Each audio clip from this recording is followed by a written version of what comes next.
အဲ့တော့မြတ်စွာဘုရားရဲ့ဂုဏ်တွေကိုတစ်ခု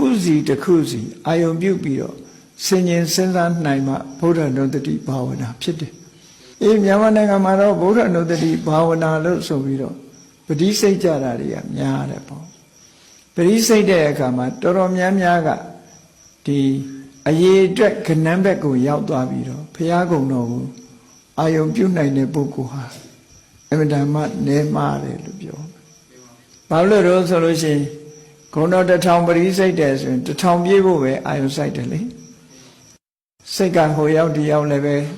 သူကရေတွက်နေတာပဲအဲ့ဒါလို့ရေတွက်နေတာတွေဆိုတော့ဂုဏ်တော်ပဲစိတ်မရောက်ဘဲနဲ့ရေတွက်နေတာမျိုးတွေကြတော့ဒါကဘုရားကုံတော်အာယုံပြုတယ်လို့ပြောလို့မရဘူးအဲ့တော့မြတ်စွာဘုရားရဲ့ဂုဏ်တော်ဆိုတာအခုလို့သိပြီးတော့တစ်ခုချင်းစဉ်းကျင်စဉ်းစားလို့စိတ်ထဲမှာကြည်နူးဝမ်းသာမှုတွေဖြစ်လာအောင်ဖြစ်လာသည့်အထိအာကိုယုံကြည်ဓာတ်တဲ့ပုဂ္ဂိုလ်ဆိုတာသိရှိလာသည့်အထိအောင်ဂုဏ်တော်တွေကိုအသိဉာဏ်နဲ့စဉ်းကျင်သုံးသပ်နေတာ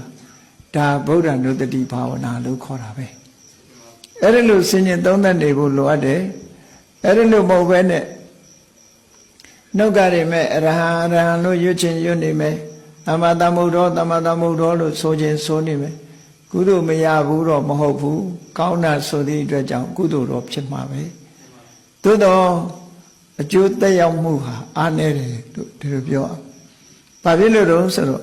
ဘုရားကုံတော်ကိုအာရုံပြုတယ်ဆိုတာစိတ်အလုပ်ပဲဖြစ်တယ်ပေါ့။စိတ်အလုပ်ဖြစ်သည့်အတွက်ကြောင့်ဘုရားကုံတော်ကိုအာရုံပြုရင်ဘာတွေတိုးပွားလာသလဲလို့ဆိုရင်ဂုံတော်ကိုအာရုံပြုပြီးတော့တရားစိတ်တွေတိုးပွားလာ။ကြည်ညိုစိတ်တွေကြည်နူးလာတယ်။လက်စွာဘုရားဂုံတွေကိုရှုပွားရင်နဲ့တရားတွေကတိုးတက်လာတယ်။ဩတတိတွေကလည်း